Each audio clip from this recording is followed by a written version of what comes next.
Hello and welcome to the Secret Adventures of Black People. I'm your host, Nicole Hill.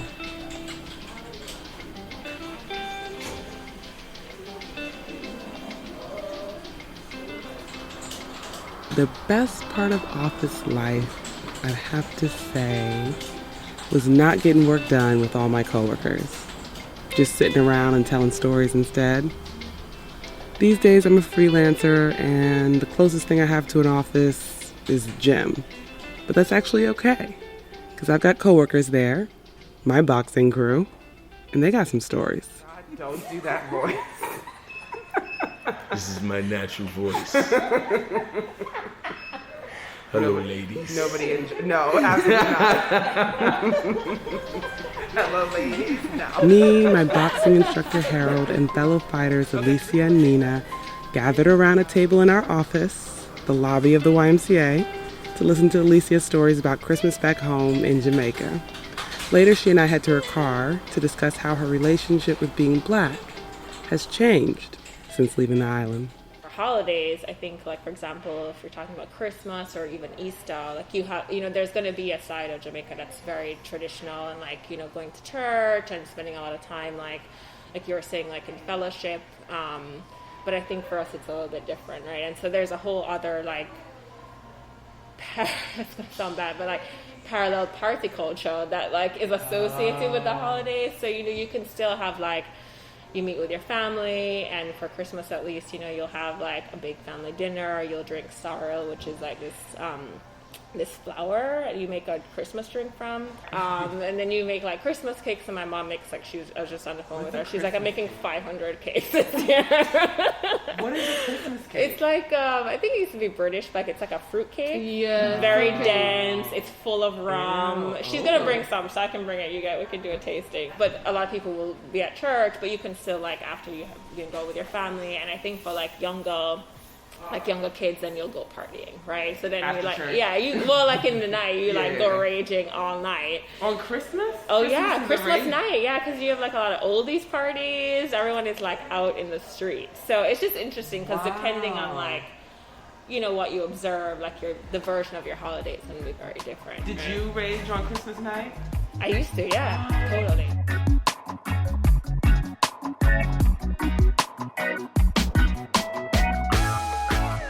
What is the club scene like in Jamaica? Is it like beautiful outdoor clubs? So it's outdoors. A lot of like times. Shatas. Shatas is That's your favorite movie. Shatas is your favorite movie. It's a good one. Is it like that?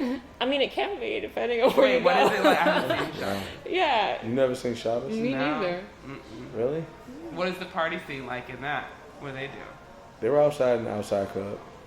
And doing what? Yeah, explain Shatas. You saw that movie, right? Yeah, long time.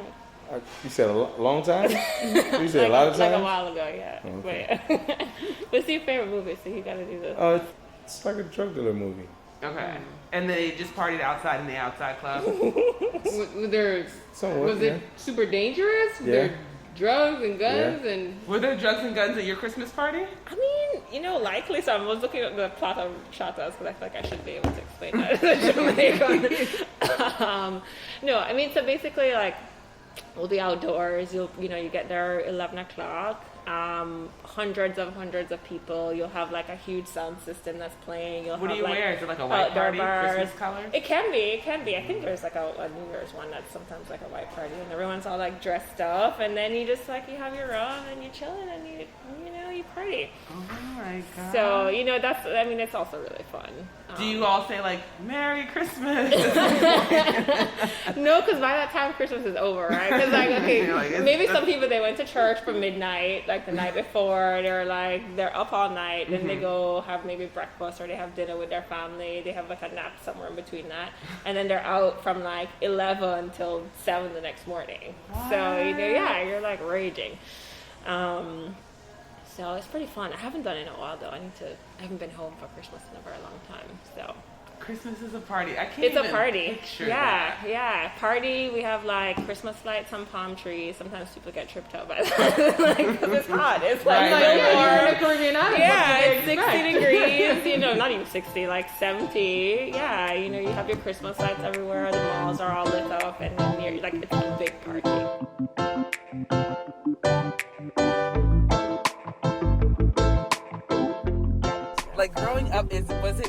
like, did you think, like, I live in a beautiful, amazing, exotic, perfect place? Or was it like, whatever, this is where I live? I don't know. I feel like that's complicated, right? Because it's like you have the nature and it's beautiful, but you also have like the complex social stuff that's going on.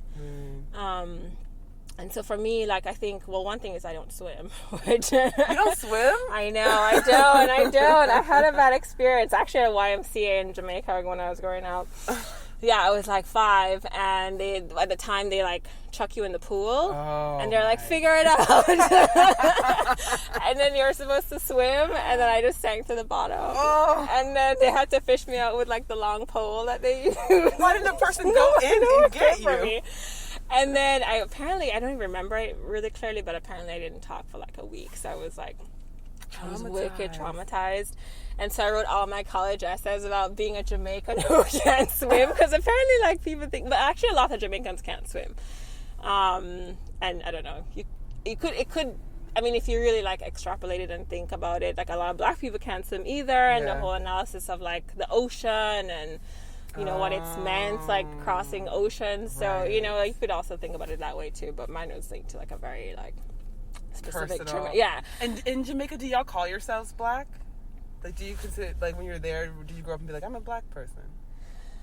I do, yeah. But I think when you're talking about the Caribbean versus the U.S., I think it's a black majority country, but it's very mixed. So you have like Chinese, you have Syrian, you have like Jewish communities, Indian, you know, everybody's kind of mixed up. And I think to one extent, people are like, oh, we don't think about race, we think about nationality. Like, we're Jamaican, we're one. And I think I used to be of that mindset when I was younger and when I spent most of my time in Jamaica.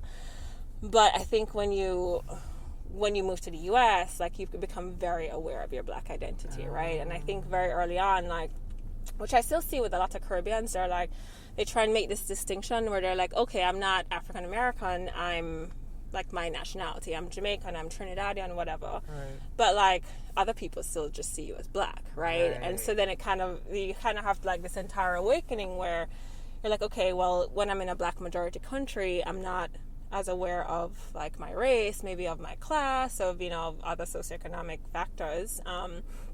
But I think you have like a big awakening when you come to the U.S. and you have to like, so big. Yeah, and you have to like process your like racial identity in a much more, I guess, present way than you would in a black majority country.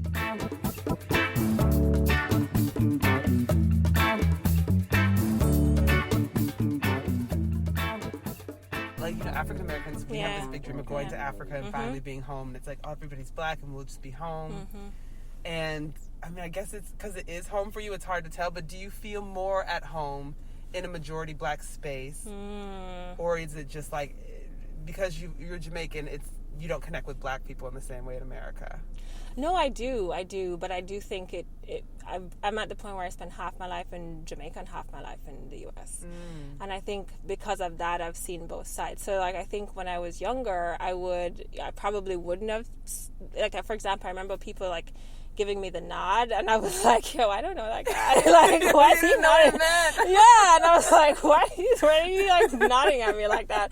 And then now I try and give people a nod, and I get really hurt when they don't like acknowledge me. You know, I'm like, ouch, you know. Especially because I was doing this big road trip last summer, like when I was in Nebraska and I saw a black person, I was like, hey, and then there was a point where like they just wouldn't make eye contact. But I feel like in some of those places, because I was in Nebraska and I tried to do the exact same thing, dude. And like one guy was like, we were, and then the other one, I was like, I feel like he was like under duress. Like I was like, they won't like this is a get out situation, and you're not allowed to do the nod. I got.